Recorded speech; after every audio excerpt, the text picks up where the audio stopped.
사사들이 치디하는 때에 그 땅에 흉년이 드니라.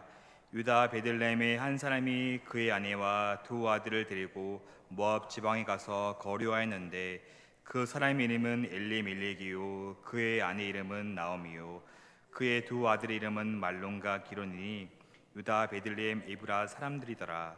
그들이 모압 지방에 들어가서 거기 살더니 나오미의 남편 엘리멜렉이 죽고 나오미와 그의 두 아들이 남았으며 그들은 모압 여자 중에서 그들의 아내를 맞이하였는데 하나 이름은 오르바요 하나 이름은 롯이더라. 그들이 거기서 거주한 지 10년쯤에 말론과 기론 두 사람이 다 죽고 그 여인은 두 아들과 남편의 뒤로 남았더라. 아멘. 오늘 또 삶의 분잠을 잠시 내려놓고 주님께 예배로 오신 여러분 너무나 축복드립니다. 성도분들 중에는 이런 분이 계십니다. 환경이 좋아질 때는 또 삶이 또 넉넉할 때는 신앙생활을 좀 게을리하다가 조금 힘들어지면 조금 어려움이 생기면 그제서야 정신을 차리고 신앙생활을 하는 분들이 계십니다. 또 반대로 어떤 분들은 좋을 때는 신앙생활을 정말 성실히 하시다가 어려움이 닥치면 또 낙심하여서 교회를 떠나는 분도 계십니다. 안타깝지만 우리의 현실입니다. 누구나 살다 보면 좋은 때도 만나지만 어려운 때도 만나게 됩니다. 성도는 좋을 때나 어려울 때나 변함없이 신앙생활을 바르게 할 수 있는 지혜를 가지고 있어야 됩니다. 바울은 내가 좋을 때나 어려울 때나 내가 상관없이 내가 신앙생활을 잘할 수 있는 비결이 있다고 합니다. 바로 빌립보서 4장 13절입니다. 그 비결이 무엇일까요? 바로 내게 능력 주시는 자 안에서. 내 힘이 아니라 내게 능력 주는 예수 그리스도 안에서 내가 모든 것을 할 수 있다고 고백합니다. 사랑하는 여러분, 우리가 주님 안에 있으면, 우리가 주님께 붙어 있으면 내가 좋을 때나 어려울 때나 상관없이 모든 것을 할 수 있습니다. 오늘 읽은 룻기는 단순히 며느리 룻이 시어머니 나오미를 잘 섬겨서 복을 받았다는 신데렐라 같은 동화가 아닙니다. 한 가정에 일어난 사건을 통해서 말씀하시는 하나님의 주권적인 역사와 긍휼입니다. 룻기의 마지막은 룻이 오벳이라는 아들을 낳은 것으로 끝이 납니다. 여러분, 오벳이 누구일까요? 바로 다윗의 할아버지입니다. 말하자면 룻기는 아브라함과 다윗의 후손으로 오시는 예수님의 구속사가 하나님의 주권적인 역사 가운데 어떻게 이어지는지를 보여주는 성경입니다. 오늘 말씀을 통해서 자기 백성에게 긍휼을 베푸시는 신실하신 하나님을 만나는 은혜가 넘치기를 소망합니다. 오늘 본문 1절을 보면 뭐라고 할까요? 사사들이 치리하던 때에 그 땅에 흉년이 든다고 했습니다. 룻기의 배경은 바로 어디죠? 바로 사사들이 치리하던 때입니다. 분명히 그들이 살고 있는 가나안 땅은 하나님께서 젖과 꿀이 흐르는 바로 땅이었습니다. 그 약속의 땅이 왜 흉년이 되었을까요? 사사기 21장 25절을 같이 읽겠습니다. 시작. 네. 사사기 21장 25절입니다. 제가 읽어드리겠습니다. 그때 이스라엘의 왕이 없으므로 사람이 각각 자기의 소견에 옳은 대로 행하였더라. 아멘. 네. 사사시대 사람들은 하나님이 기준이 아니라 바로 사람이, 즉 자기 생각대로, 자기 마음대로, 자기 좋을 대로 살았습니다. 우리 속담에 이런 말이 있죠. 등 따시고 배부르면 망상이 떠오른다고 합니다. 가나안 땅에 정착한 백성들은 이제 삶이 편안해지고 삶이 안락해지자 하나님의 법을 무시합니다. 그리고 하나님과 맺은 언약을 잊어버렸습니다. 그러니 사사들의 말도 먹히지 않고 이제는 율법이 아니라 불법이 난무하는 어두운 시대가 되고 말았습니다. 이런 이스라엘 백성들에게 임한 흉년은 무엇을 의미할까요? 하나님의 백성들에게 닥치는 이 고난과 어려움은 무엇을 말씀하는 것일까요? 히브리서 12장 8절을 보면 이렇게 말하고 있습니다. 징계가 없으면 사생자요 친아들이 아니라고 합니다. 다시 말해 흉년은 내 멋대로 살지 말고 내가 하고 싶은 대로 살지 말고 하나님께 돌아오라는, 하나님께 다시 오라는 바로 하나님의 사랑의 징계입니다. 우리도 이 땅에 살면서 경제적인 흉년만 경험한 게 아닙니다. 때로는 질병 내는 흉년을 겪습니다. 또 인간관계에서 어려움을 닥치고 또 영적인 침체를 만나는 신앙의 흉년을 겪기도 합니다. 얼마나 많은 흉년을 우리가 이 땅에서 경험을 하고 있을까요? 하지만 성도가 경험하는 또 눈앞에 있는 고통과 어려움은 우리가 지은 죄로 있는 형벌이 아니라 우리를 교훈하시고 우리를 바르게 하시고 하나님께 더 가까이 하게 하시는 바로 하나님의 사랑의 징계임을 우리가 아시는 게 중요합니다. 사실 가나안 땅은 어떤 땅일까요? 우리나라처럼 강에서 물을 대는 농지가 아니라 가나안 땅은 하늘에서 내리는 비나 이스라엘에 의존하는 바로 천수답입니다. 그러니 이스라엘이 율법을 잘 따르면, 하나님 말씀을 잘 순종하면 하나님은 늦은 비와 이른 비를 촉촉히 내려서 그 땅에 풍성한 소산을 허락하셨습니다. 하지만 우상을 섬기고 말씀을 떠나면 비를 내리지 않으십니다. 신명기 11장 7절입니다. 같이 읽겠습니다. 시작.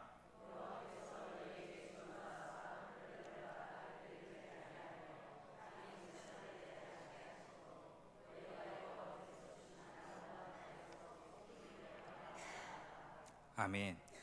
여러분, 비가 잘 내리면, 비가 필요할 때 잘 내리면 굳이 저수지를 만들 필요가 없죠. 그리고 힘들게 물을 기르는 고생도 할 필요가 없습니다. 하지만 믿음이 없다면, 신앙이 없다면 가나안의 농사만큼 불편한 게 없습니다.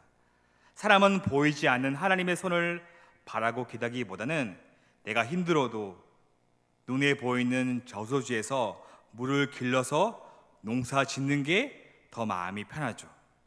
하나님이 아니라 자기 손으로 꾸려가는 것을 더 안심합니다. 창고나 통장이 채워지면 하나님보다 은근슬쩍 그것을 의지하는 게 인간입니다.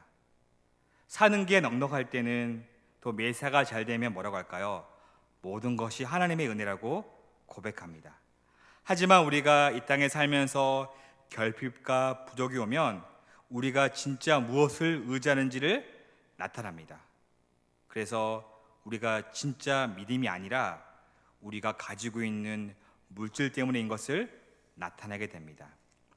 사랑하는 여러분, 우리가 정말 신앙을 복되게 살려면 날마다 하나님이 먹이시고 입히신다는 바로 그 믿음으로 살아야 됩니다. 우리의 열심이 아니라 하나님이 우리를 먹이신다는 그 믿음이 우리를 살게 합니다. 아직 내일의 것은 준비되지 않았죠. 하지만 반드시 비를 내리신다는 하나님을 믿고 사는 것입니다. 여러분, 근심이 많으시죠? 내일 염려를 우리가 미리하기 때문에 근심하게 됩니다. 나 앞으로 뭐 먹고 살아야 될까? 우리 애는 과연 결혼하게 될까? 늘 우리의 앞날과 우리 집은 언제쯤 집값이 오를까? 늘 고민합니다. 현재가 아니라 내일을, 모레를 늘 염려합니다. 성도는 신앙으로 가만히 이 땅에서 머물러 있는 게 아닙니다. 성도는 내일 감당할 힘을 주시고 일용할 양식을 내려주시는 하나님을 신뢰하니 성실하게 땅을 파고 씨를 뿌리고 그리고 김을 메고 그리고 비를 기다립니다. 하지만 나오미 가정은 어떻게 할까요? 이 흉년을 닥치자 흉년을 피해서 베들레헴을 떠나 모압으로 이주합니다. 1절 하반절을 보면 뭐라고 합니까?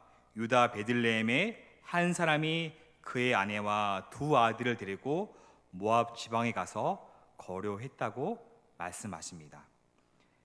지금 모압으로 떠난 게 베들레헴 전부가 아니라 누굴까요? 한 사람이라고 합니다. 다시 말해 흉년이 닥쳤지만 흉년이 아주 강하고 치명적인 수준이 아닙니다. 그런데도 어떻게 할까요? 엘리멜렉이 모압으로 이주를 합니다.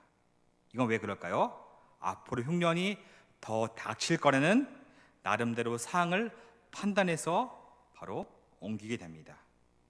또한 엘리멜렉 가정은 어떤 가정일까요?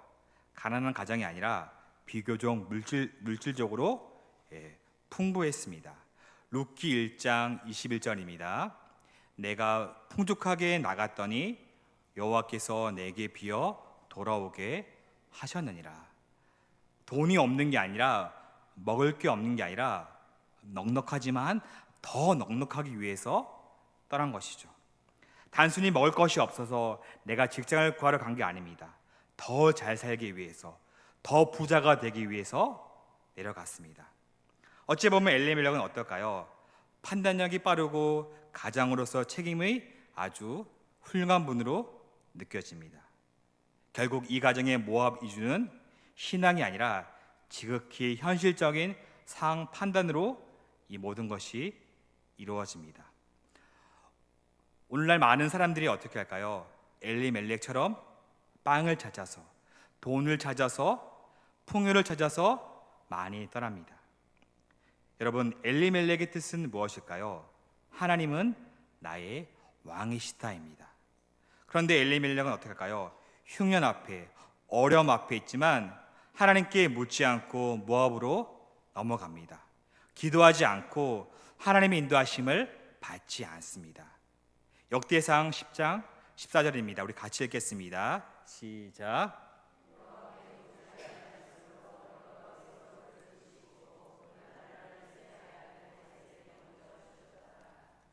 아멘. 여러분, 사울이 버림을 받고 또 집안의 촛대가 다윗의 집안으로 넘겨갔던 이면에는 뭐가 있을까요?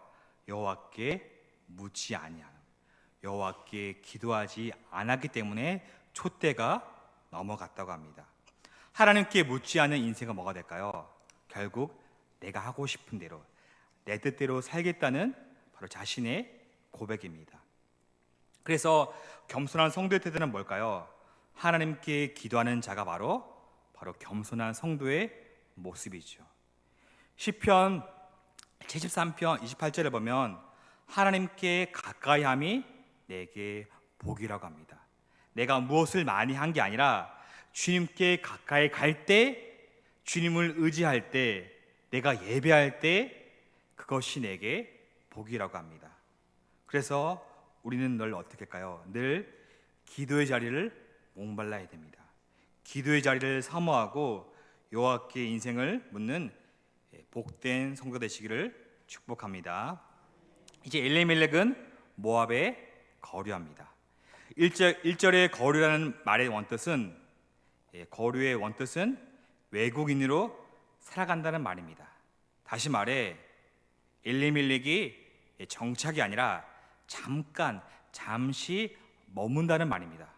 여보, 잠깐만 이 흉년을 피하자고. 오래 간 게 아니라 1년, 2년이 아니라 잠깐만 피하자고 합니다. 하지만 사절에 보면 뭐라고 할까요? 사절에 보면 잠시 다녀오자고 했는데 그 잠시가 10년이 지나게 되었습니다. 우리도 그럴 때가 있지 않겠습니까? 내가 너무 바빠서 잠시 하나님을 뒤로하고 잠시 교회 일을 내려놓고 잠시 내가 하고 싶은 거, 내 뜻대로 하고자 했는데, 내가 주님을 잠시 떠나고자 했는데 그 잠깐의 세월이 긴 세월이 됩니다. 내가 공부해야 되니, 내가 지금은 돈 벌어야 되니까 내가 잠깐만 떠날게요 하지만 그 잠깐이 1년, 10년, 20년 오래오래 지나게 됩니다. 여러분, 인생은 결코 내 뜻대로 움직이지 않습니다. 아무리 양식이 있고 아무리 살 길이 보인다 할지라도 하나님께서 영원히 하나님의 총회에 들어갈 수 없다고 저주를 말씀하셨던 모압으로 간다는 것은 하나님이 왕이시다는 엘리멜렉의 이름과는 전혀 맞지 않는 모습입니다. 그저 자기 소견대로, 자기 마음대로, 자기 좋을 대로 행하는 바로 사사시대의 전형적인 불신앙의 모습입니다. 모압에 가면 당장 먹을 것은 얻게 됩니다. 먹을 것, 입을 것, 좋을 것, 구할 수 있는 것이 많이 얻게 됩니다. 하지만 거기는 뭐가 없을까요? 정말 하나님의 성도들이 먹어야 될 말씀은 없습니다. 재물과 양식은 축적은 있겠지만 말씀도 없고 은혜도 없고 그리고 교회도 없습니다. 반면에 그가 떠나온 베들레헴은 어떤 곳일까요?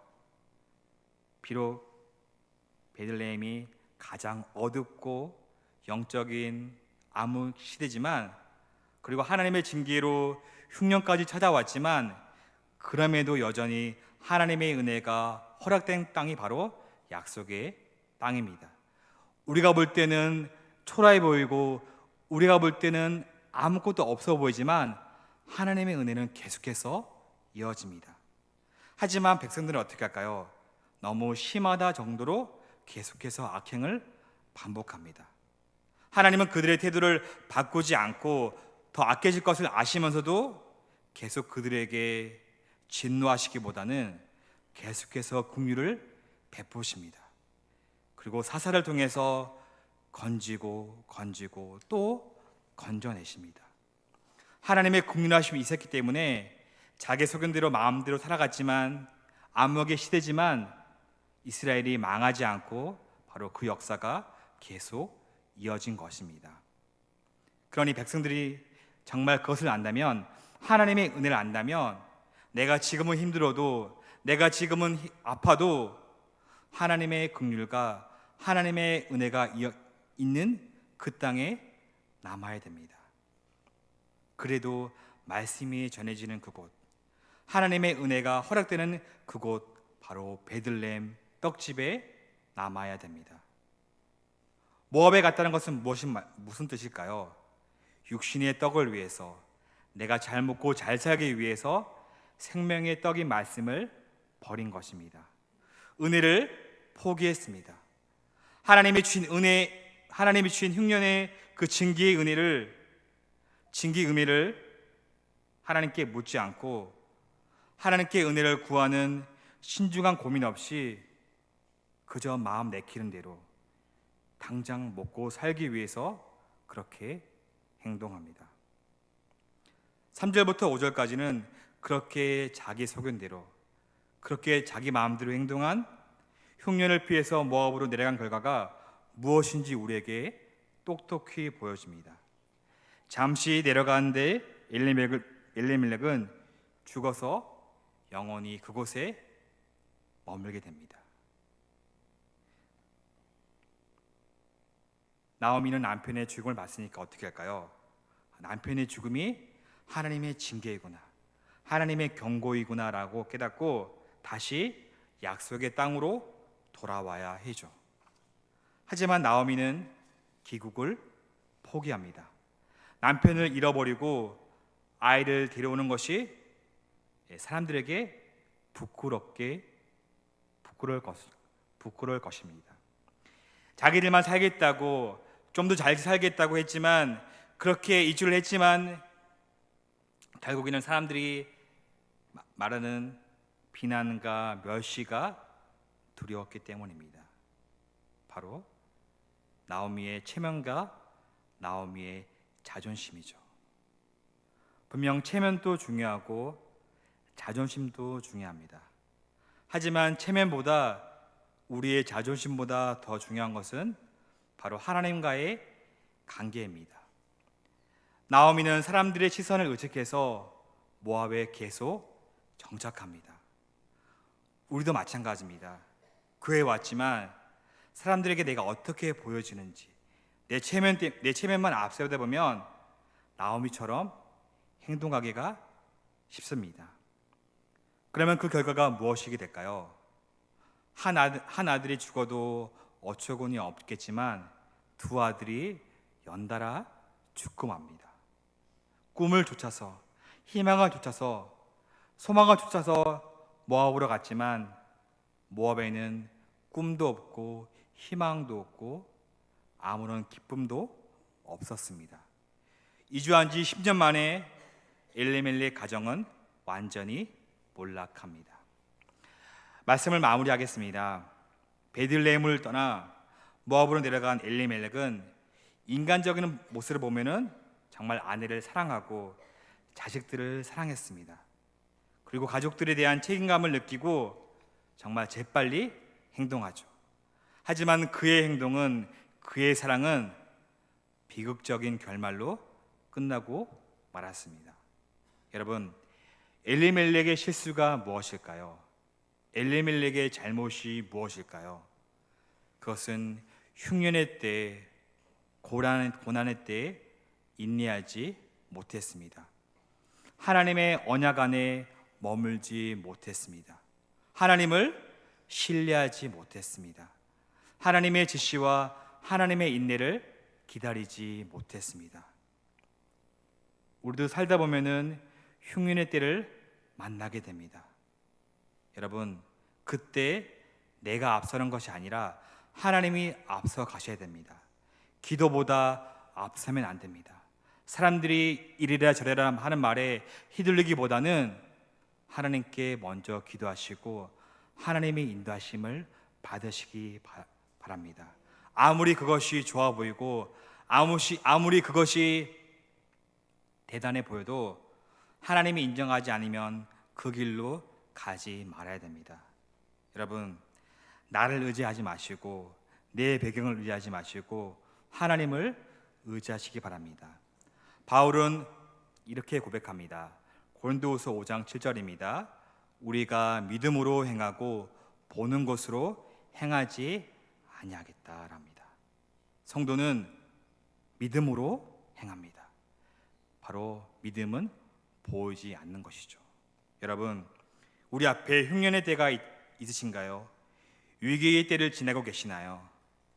답답하고 어려운 환경을 바라보지 마시고 그저 원망하고 불평하고 예전의 것을 추억하는 것이 아니라 우리를 인도하시는 하나님을 바라보며 오직 믿음으로, 오직 은혜로 행동할 수 있는 복된 성도가 되시기를 주님의 이름으로 축원합니다.